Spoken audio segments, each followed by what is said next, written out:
এই শহরেই বাস করতেন হাফিজ রহমান। বয়স 50-এর কোঠায়, লম্বা সুঠাম শরীর, মুখে খোঁচা খোঁচা দাড়ি, পরনে সবসময় ধবধবে সাদা পাঞ্জাবি পায়জামা, হাতে দামি ঘড়ি, গায়ে বিদেশি আতরের সুবাস। তার ব্যবসা ছিল কাপড়ের। খাতুনগঞ্জ থেকে শুরু করে সিটি গেট পর্যন্ত তার দোকান, গুদাম, পার্টনারশিপ। বিদেশি ক্লায়েন্ট ছিল ভারত, চীন, দুবাই পর্যন্ত। লোকে বলতো হাফিজ সাহেব মাটি ছুঁলেও শোনা হয়। তার কথাবার্তায় ছিল দৃঢ়তা, হাঁটাচলায় ছিল আত্মবিশ্বাস। মানুষ সামনে পড়লেই সালাম দিত, তিনিও হাসি মুখে জবাব দিতেন। কিন্তু বাইরে থেকে যা দেখা যেত, ভিতরে তার ছবি ছিল আলাদা। হাফিজ রহমান নিজেকে সম্পূর্ণ স্বনির্মিত মানুষ মনে করতেন। তিনি বলতেন, আমি কারো করুণায় বড় হইনি। আমার বাবা ছিলেন সাধারণ দর্জি। আমি রাত জেগে পড়েছি, কষ্ট করেছি, তাই আজ আমি এখানে। কথাটা মিথ্যে ছিল না, কিন্তু একটা জিনিস তিনি ভুলে গিয়েছিলেন, সব কিছুর উপরে যিনি আছেন তার কথা। প্রতিদিন অফিস থেকে বেরোতেন সন্ধ্যায়, কালো বড় গাড়িতে।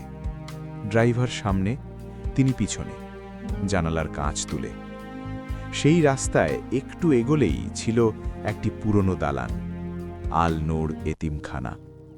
হাফিজ রহমান প্রতিদিন সেই পথ দিয়ে যেতেন, কিন্তু কোনো দিন একটি বারের জন্য জানালার কাঁচ নামিয়ে তাকাননি। কারণ তার কাছে সেই পথ শুধু যাতায়াতের রাস্তা ছিল, দায়িত্বের স্থান নয়।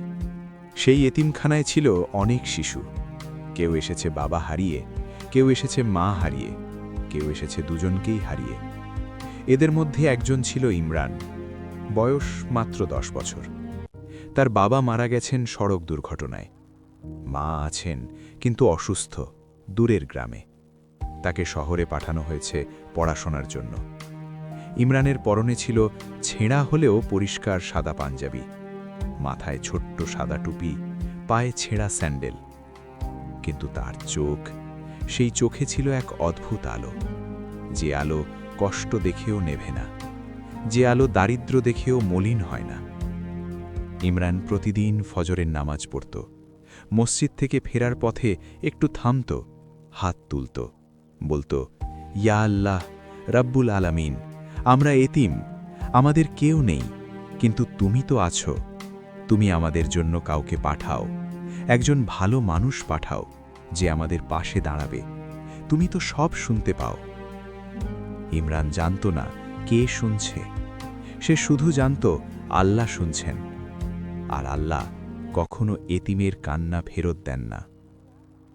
এতিমখানার ছাদ ছিল জরাজীর্ণ, বৃষ্টি হলে পানি পড়ত, শীতে বাতাস ঢুকত। কর্তৃপক্ষ অনেকের কাছে সাহায্য চেয়েছিল, কেউ 100 টাকা দিয়েছে, কেউ মুখ ফিরিয়ে নিয়েছে। ইমরান সেদিন উঠানে বসে আকাশের দিকে তাকিয়ে বলেছিল, আল্লাহ, আমাদের ছাদটা ঠিক করে দাও, আমরা তোমার বান্দা, তোমার কাছেই চাইছি।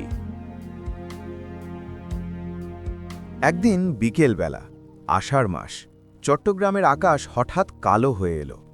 হাফিজ রহমানের গাড়ি যাচ্ছিল, হঠাৎ একটা ঝাঁকুনি, ইঞ্জিন বন্ধ। ড্রাইভার বলল, স্যার, গাড়ি নষ্ট হয়ে গেছে, আমি মেকানিক ডেকে আনি। হাফিজ রহমান বললেন, তাড়াতাড়ি আসো। তিনি গাড়ির ভেতরে বসে রইলেন। বাইরে বৃষ্টি শুরু হলো, প্রথমে ঝিরঝির, তারপর মুষলধারে। হাফিজ রহমান বিরক্ত হলেন, ফোন করতে লাগলেন, ব্যবসার কথা বলতে লাগলেন। হঠাৎ গাড়ির জানালায় টোকা পড়ল। তিনি অবাক হয়ে কাঁচ নামালেন। বাইরে দাঁড়িয়ে আছে একটি ছোট্ট ছেলে, ছেঁড়া পাঞ্জাবি, মাথায় টুপি, ভিজে একাকার, হাতে একটা পুরনো ছাতা। সেটা ছেলেটির মাথার উপর নয়, গাড়ির জানালার দিকে ধরা। ছেলেটি বলল, চাচা, বৃষ্টিতে ভিজবেন না, এই ছাতাটা নিন। হাফিজ রহমান থমকে গেলেন। এই ছেলে যে নিজে ভিজছে, সে তাকে ছাতা দিতে চাইছে। তিনি বললেন, তুমি কে, কোথা থেকে আসছো? ছেলেটি মাথা নিচু করে বলল, আমি ইমরান, পাশের এতিমখানা থেকে। আপনাকে এতদিন গাড়িতে যেতে দেখি, আজ গাড়ি নষ্ট হয়েছে দেখলাম, তাই ছাতা নিয়ে আসলাম। হাফিজ রহমানের মুখে কথা নেই। কিছুক্ষণ পর তিনি জিজ্ঞেস করলেন, তোমার কিছু চাওয়ার আছে? ইমরান একটু ইতস্তত করল, তারপর আস্তে বলল, আমাদের এতিমখানার ছাদ নষ্ট, বৃষ্টিতে পানি পড়ে, ছেলেপেলেরা ভেজে, যদি একটু সাহায্য করতেন। হাফিজ রহমান ঠোঁটের কোণে একটা হাসি আনলেন। সেই হাসি সহানুভূতির ছিল না, ছিল একটু অবহেলার। বললেন, দেখো বাবা, এখন আমি অনেক ব্যস্ত, অনেক কাজ আছে, পরে দেখা যাবে। কাজ তুলে দিলেন। মেকানিক এলো, গাড়ি ঠিক হলো, হাফিজ রহমান চলে গেলেন। বৃষ্টিতে ভেজা ইমরান দাঁড়িয়ে রইল, চলে যাওয়া গাড়ির দিকে তাকিয়ে রইল। তারপর ধীরে ধীরে হাত তুলল, চোখ বুঝল, বলল, ইয়া আল্লাহ, চাচাকে হেদায়েত দিন, তার মন নরম করে দিন। তিনি ভালো মানুষ, শুধু পথ হারিয়েছেন, তুমি তাকে ফিরিয়ে দাও। আর আল্লাহ শুনলেন। সেই দিনই তিনি সিদ্ধান্ত নিলেন। দামি ঘড়ি পরলেন না, গাড়ি নিলেন না, সাধারণ সাদা পাঞ্জাবি, মাথায় একটা টুপি, হেঁটে বের হলেন। যাচ্ছেন এতিমখানায়। গেটের সামনে এসে দাঁড়ালেন। দেখলেন সত্যিই দালান জরাজীর্ণ, ছাদের পলেস্তারা খসে পড়ছে, দরজার পাল্লা ভাঙা। উঠানে শিশুরা খেলছে হাসি মুখে, দারিদ্র্যেও তারা হাসছে। হাফিজ রহমানের বুকটা মোচড় দিয়ে উঠল। ভেতরে ঢুকলেন, কর্তৃপক্ষকে ডাকলেন, বললেন, ইমরান কোথায়? একটু পর ইমরান এলো। ছেলেটি তাকে দেখে চিনতে পারল, চোখ বড় বড় হল।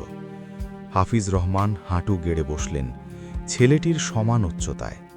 কাঁপা গলায় বললেন, বাবা, সেদিন তুমি বৃষ্টিতে ভিজে আমাকে ছাতা দিতে এসেছিলে, আর আমি তোমাকে ফিরিয়ে দিয়েছিলাম। আমাকে মাফ করো। ইমরান কিছু বলল না, শুধু হাসল। সেই হাসিতে কোনো অভিযোগ নেই, কোনো রাগ নেই, শুধু একটা নিঃশব্দ ক্ষমা। সে বলল, চাচা, আমি তো সেদিনই মাফ করে দিয়েছিলাম।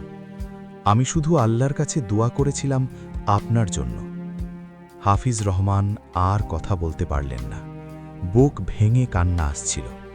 তিনি সেই দিনই ঘোষণা করলেন, এই এতিমখানার পুরো সংস্কার আমি করব।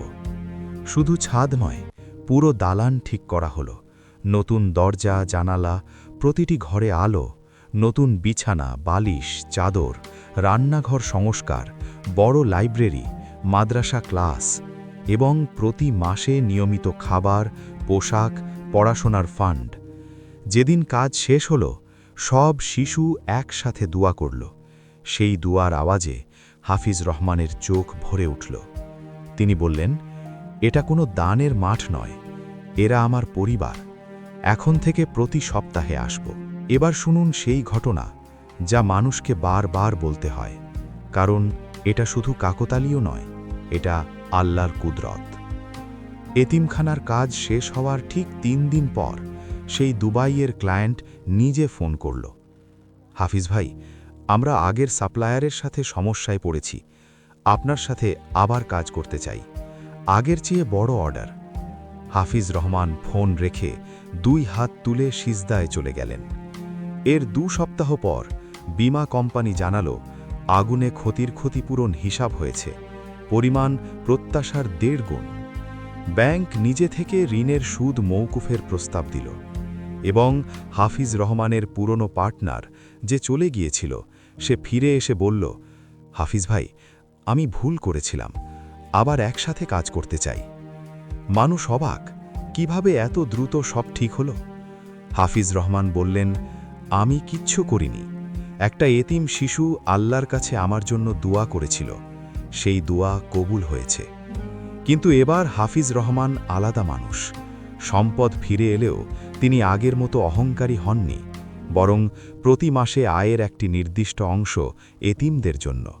প্রতি শুক্রবার জুম্মার পর এতিমখানায় যাওয়া, নিয়মিত 5 ওয়াক্ত নামাজ, জাকাত, ফিতরা নিয়ম মেনে আদায়। তার বন্ধুরা বলতো, হাফিজ ভাই, তুমি বদলে গেছ। তিনি হাসতেন, বলতেন, আমি বদলাইনি, আমি ফিরে এসেছি আসল মানুষের কাছে। এর কিছুদিন পরের কথা। এক রাতে হাফিজ রহমান ঘুমিয়েছেন, অনেক দিন পর শান্তির ঘুম। স্বপ্নে দেখলেন এক বিশাল সবুজ মাঠ, ঝলমলে আলো, আর সেই মাঠের মাঝখানে ছোট্ট ইমরান দাঁড়িয়ে আছে। সাদা ঝকঝকে পাঞ্জাবি, মাথায় টুপি, মুখে সেই চিরপরিচিত হাসি। কাবার দিকে মুখ করে 2 হাত তুলে দোয়া করছে, ইয়া আল্লাহ, চাচাকে জান্নাত দাও। হাফিজ রহমান স্বপ্নেই কাঁদলেন। ঘুম ভাঙল, বাইরে ফজরের আজান।